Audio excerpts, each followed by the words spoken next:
Section 7.4 is titled Percents, and today we're going to take a look at the first roughly a half of this section.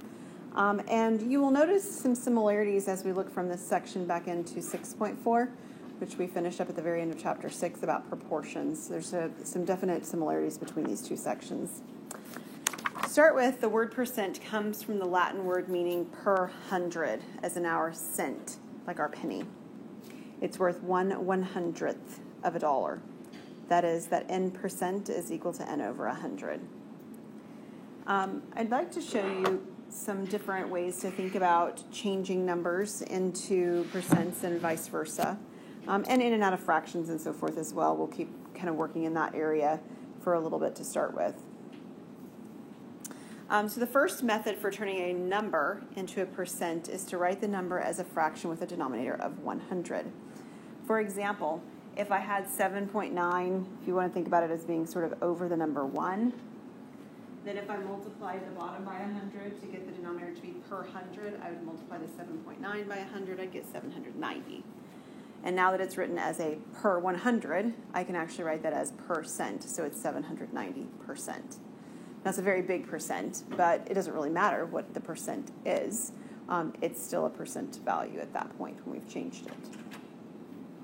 Another way of adjusting and writing our number as a percent is to use a proportion. So we have 7.9 over 1, and we're setting it up as n over 100. And then we cross multiply, right? So you would multiply across here. You'd get that n is equal to 7.9 times 100, or 790, again, percent.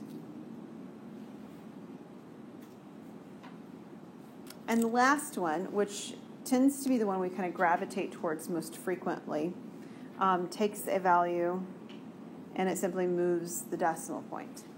So multiplying by 100 is the equivalent of moving the decimal point 2 to the right. So taking this decimal point and simply shifting it 2 to the right. Now 1 to the right gives me 79, so we'd have to add on another 0 to move it one more over, and we get 790%.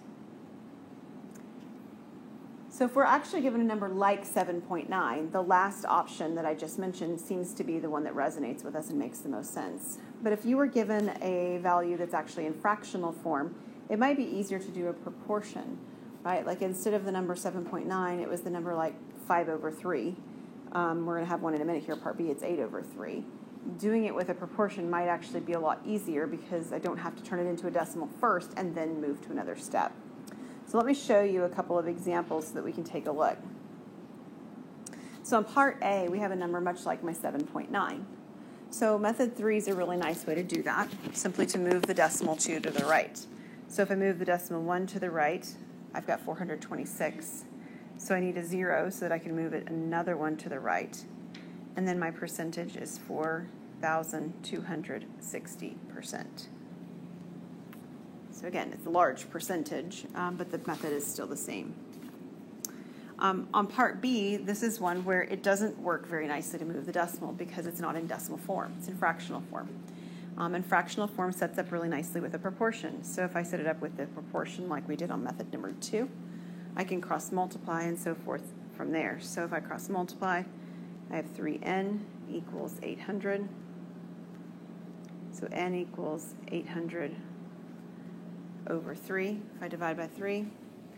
And if you grab your calculator or do long division, depending on how the problem is set up, you get 266 point, and it has now a 6 repeating that you'll see showing up, percent.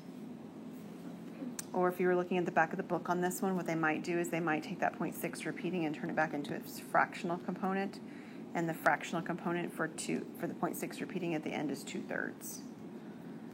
So I'm not asking you to do that. I just want you to know that that's another way that it might show up in the back if you looked at one.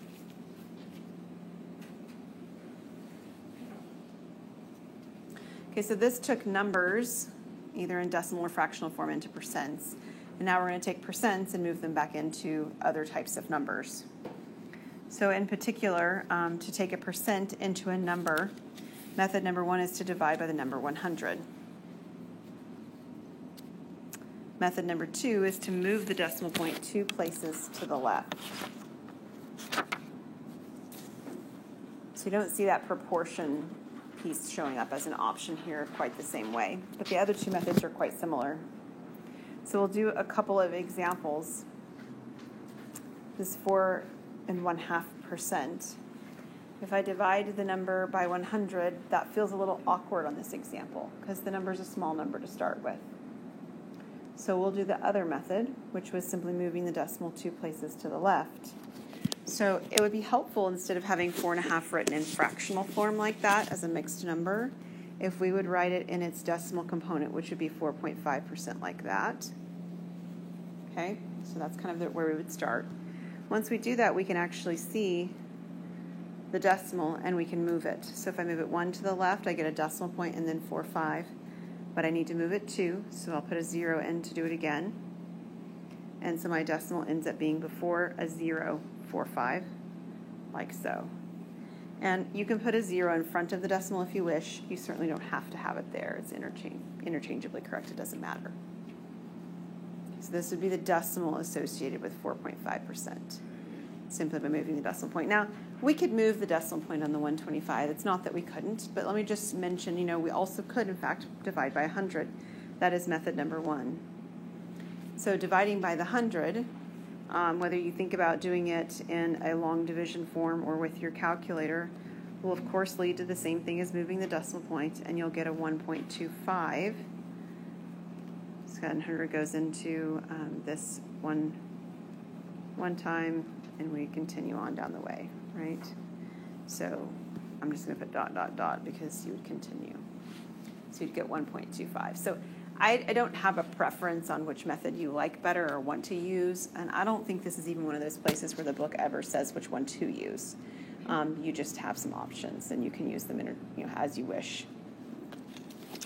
So let's take a look then at some applications, because the whole point in this particular section is to be able to apply what we've done basically in section 6.4 with proportions to percentages. So there are 3 different types of application problems that can show up when you're finding the percents within like a word problem context. So the first one is finding the percent of a number. And so this is a very abbreviated type of a question, but the gist of the question would ask something like this. What is 15% of 32? And of course, if you were seeing this in a real life context, you'd see lots of things surrounding it, like I went to Kohl's, and at Kohl's I saved a bunch of money, and I saved 15% off this blouse that I got, or whatever it was. How much did I save, right? What is 15% of this number? So you get that kind of a context. The next one is finding a percent one number is of another number. So you get questions that look something like this, or that they boil down to something like this. What percent of 47 is 12? So we'll go with a shopping example again, because I think it works pretty nicely. Or you could do a discount like at a restaurant, perhaps, if you wanted to use the same kind of thing. Right, so you're saying the original price of the item, at Sonic, we'll use Sonic. The original price of the burger is, $5.99, but it's on sale for $3.99. What percent am I saving? What is my percent that I don't have to pay? You can figure out how much your dollar amount is really easily, but finding the percent is a slightly different question. And then the last type of a question that can be asked is finding a number when a percent of that number is known. And this one looks something like the following. 13 is 45% of what number?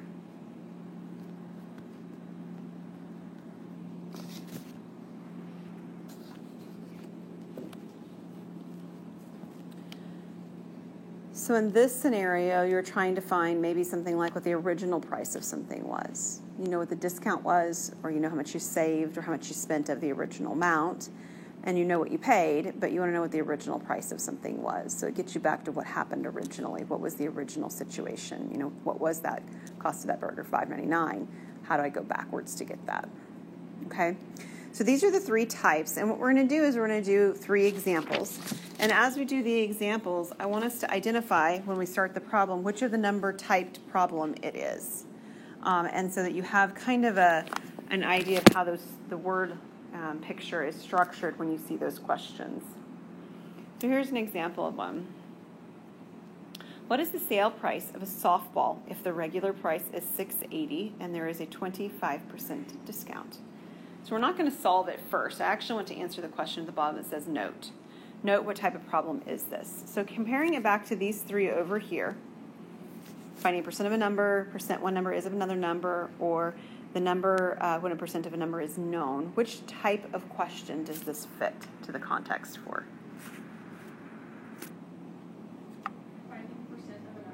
Yeah, which is number 1, right, Isabella? Yeah, this is a number 1 type problem. I'm finding the percent of a number. So I know the percent, and I know the original price, and I want to figure out, in this case, what my sale price is, or something of that nature anyway, depending on the context. So, yeah, this is a problem 1, type number 1. Now, there's a little bit of a nuance of what's happening here, and you can handle it in one of 2 ways. What you want to find out is you want to find out how much you're going to pay. Right? What's the price you're actually going to pay? The kicker is that they don't tell you, although you can find it, but they don't tell you what percentage you're going to pay. They tell you what percentage you're going to save. Do you catch that?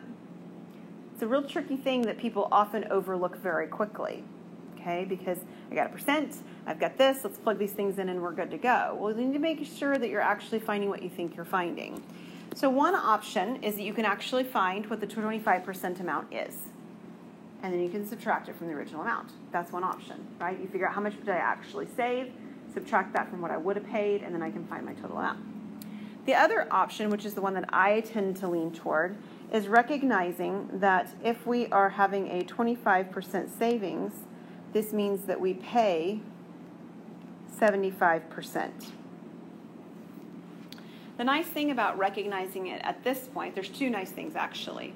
The first nice thing is that it's easy to take 100 minus a percentage. I mean, it's always the same thing. It's always 100 minus it. It's always 100 minus it. The second thing that makes this a nice way to do the problem is that when I find my answer after my proportion setup, that's actually my answer. I don't have to remember on the back end to subtract it from what I started with. Does that make sense? Right, I'm finding it directly instead of finding it in a 2-step process. So I kind of like this one a little bit better, although the other one works just fine. So when we're doing these problems, they always set up the same way, namely as a proportion. Okay? One side of the proportion is always going to be the percentage side. So it's always going to be something out of 100. In the case of this particular problem, we're finding 75%. So ours is 75% of 100. If you had done it the other way that I described, you'd be finding 25% of 100. Okay, so one side is always the percentage. On the other side, you're always putting them in a ratio of what is the sale compared to the original. What's the new price compared to the old price, however the structure of the word problem is. This one says the regular price is $6.80. Well, $6.80 represents the 100% price. So it's parallel to the 100, right? It's like when we did proportions before and we put labels on things, right?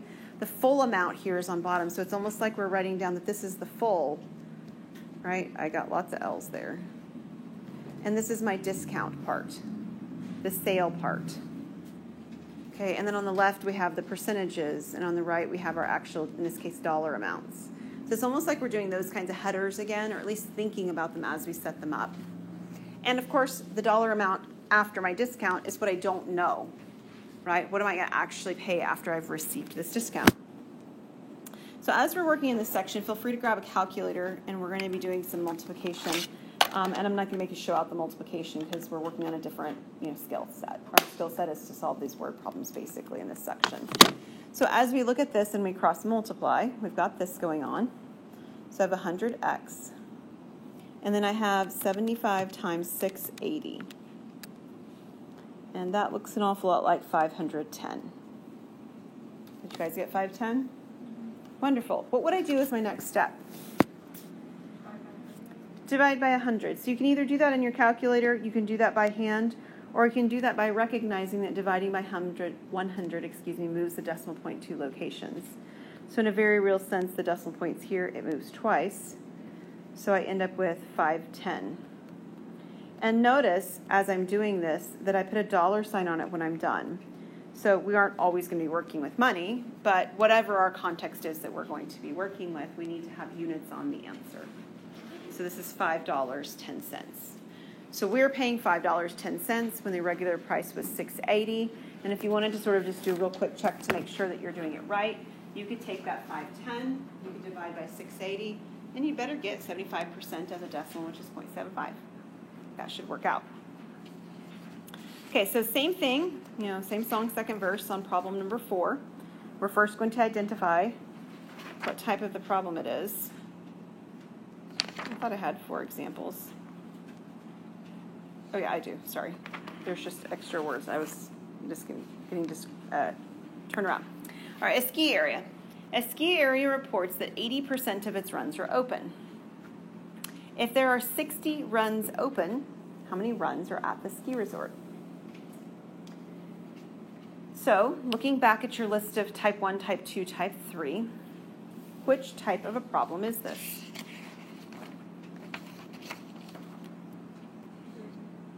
Yeah, it's 3. What we don't know in this scenario is the original amount. How many runs do they actually have? Okay? So, as we're setting this up, again, you're always setting them up as a proportion, and one side is always something about a percentage. And in this case, it was 80%, right? So it's 80 out of 100. Now, I have this thing that says that there's 60 runs open. Where is that 60 going to go?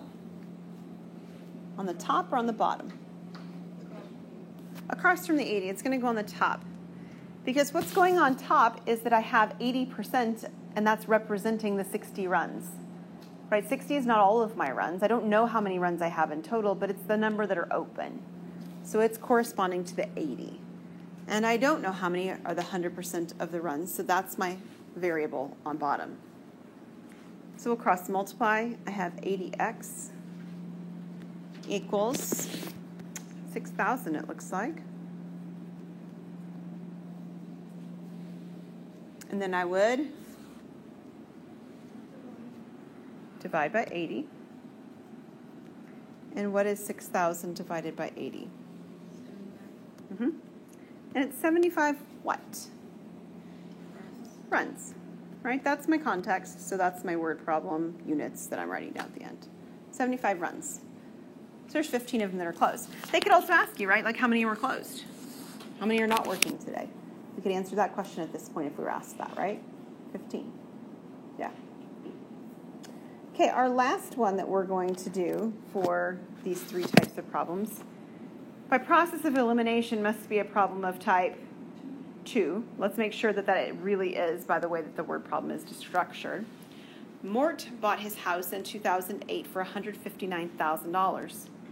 It was recently appraised for $195,000. What is the approximate percent increase in the value of his house to the nearest percent? So in this particular problem, it's a type 2 problem most identifiably because I'm not given a percentage, right? I'm not. There's no percentage given. And so in number 2, that's what we're doing. We're finding a percent. So we're in problem style number 2. So again, setting it up as a proportion where one side is out of 100.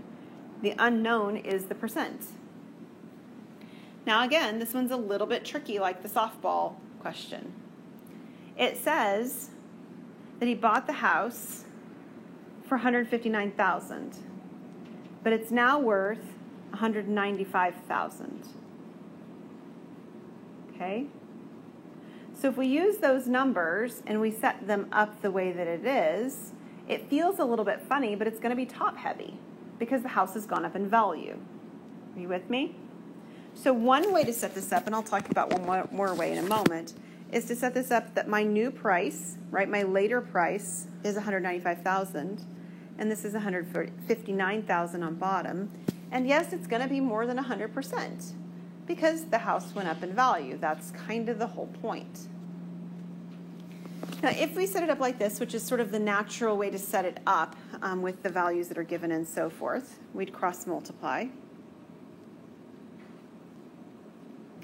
So I would have 159,000 x equals 195 and have 3 zeros and then 2 more. I don't know how many that is, but it's a bunch of them. It's 5. But yeah, so we have lots of zeros. And I would divide by the 159,000. Honestly, on this problem, because there are so many zeros, before I use my calculator, which I will use, I would probably go through and actually check on my zeros and see if I can make sure I'm canceling the right number. For instance, these 3 here at the end can cancel with these 3. So at least I'm putting fewer zeros into the calculator, less likely to make a mistake in my entry. So I end up with the 19500, so 19,500 on top, divided by 159. And as I do this, what do I get?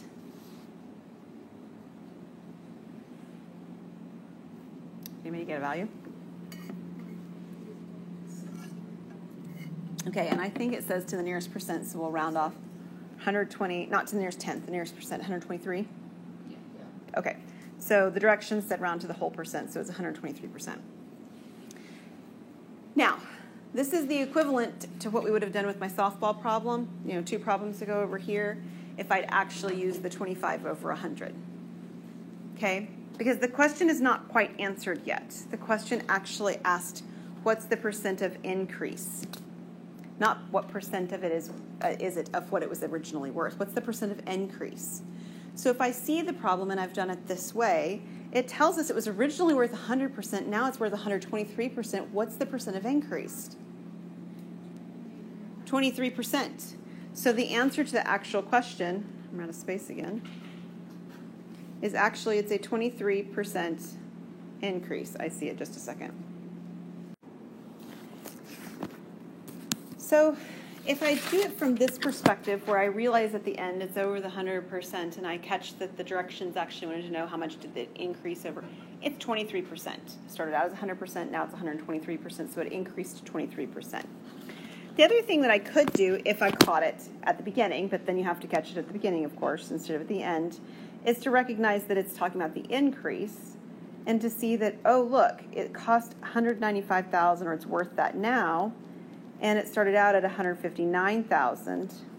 So that value of increase is actually $36,000. It's gone up $36,000. So instead of using the $195,000 as my numerator, when I set up my proportion, I would use the $36,000, the amount that it's actually gone up in value compared to its original $159,000. And if you solve this problem, cross multiply and so forth, you will immediately then get that x is 23% when rounded to the nearest percentage.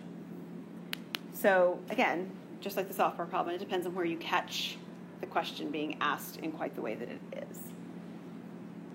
Any questions on that? Okay, we're going to do just a little bit more. We're going to do the mental math section, then we'll pause for today. Oh, look at that. All my stuff is still in here from before. That's fun. Didn't get that all cleaned out. Well, we're not going to do that one anyway. We'll start here. Okay. So we're going to take a look at the last thing for today before we do some group work from 7.3. We're going to take a look at some mental math. Mental math is something that I want you to be very careful to hear me on. The point of mental math is it's something you should be able to do in your head. That's what it means. The problem is that when I ask you to do mental math, and I can't see inside your head, I don't really know what's going on as you're doing the problem. So I can't do partial credit. I don't know if you just did it on a calculator without the mental math component at all. I don't know what's happening. Do you see the problem? So when I ask you to do mental math, I'm going to ask you to write down what your mental math process is that you're thinking in your head. So it's sort of like when I ask you to explain something, right?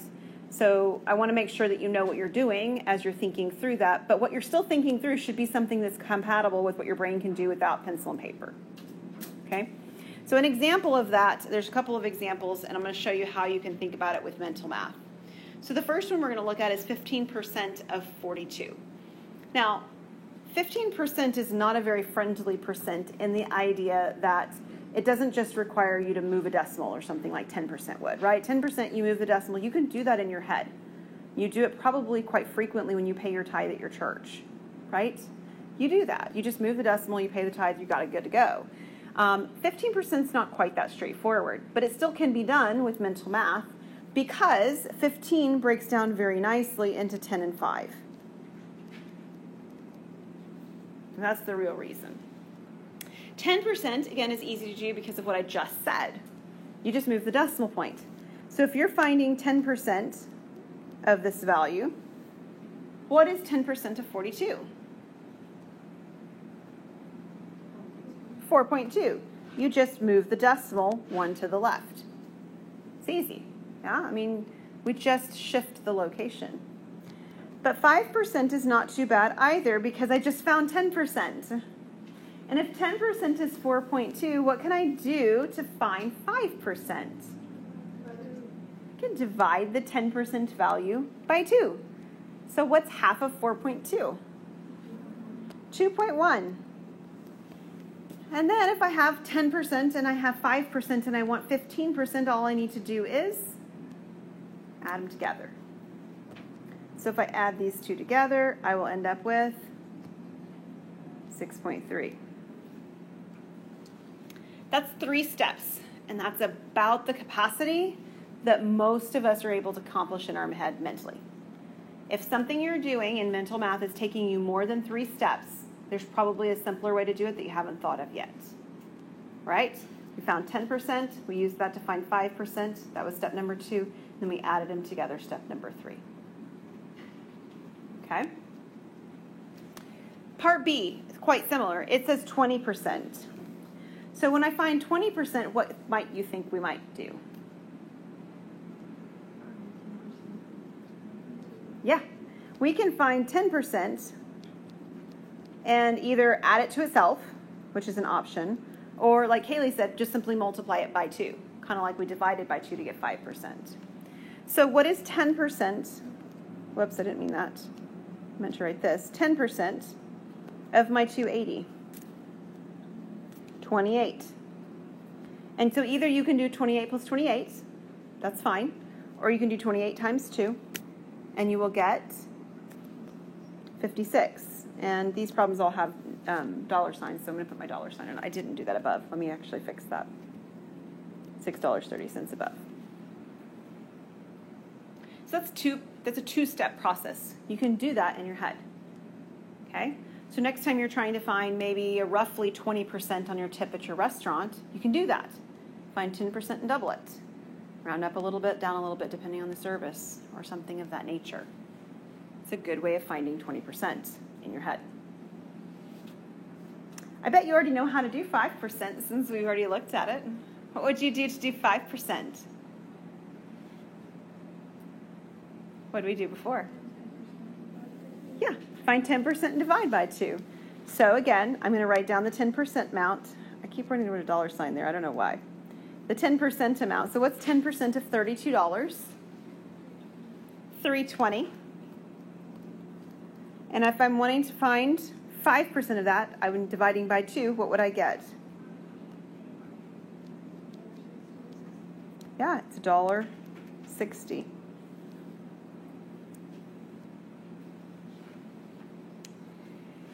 So part D is a really good example of one where the inclination might be, it says 25%. To find the 10%, double it to find what 20% is, half it to find what 5% is, and add it all together. But what I just described is without a doubt more than 3 steps. Right? You'd have to find 10%, you'd have to double it, you'd have to half it, and then you'd have to add those 2 values together. Okay? That's beyond what we're looking for. And the reality is there's an easier way to do it anyway, which is what I was alluding to before. If you've got something that's got so many steps that you're like, that's quite a lot for me to retain all at the same time, there might be an easier approach. And 25% is a great example of that. Because 25% is the same as the number 1/4. right, as a fraction. We worked with that fraction before. This is 1/4.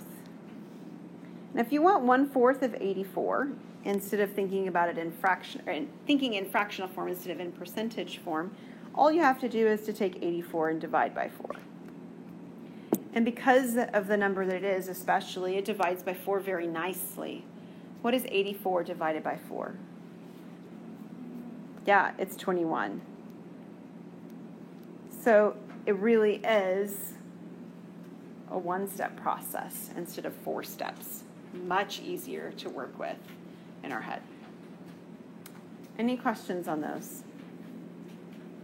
All right, so we're going to push pause in section 7.4 and move back into section 7.3.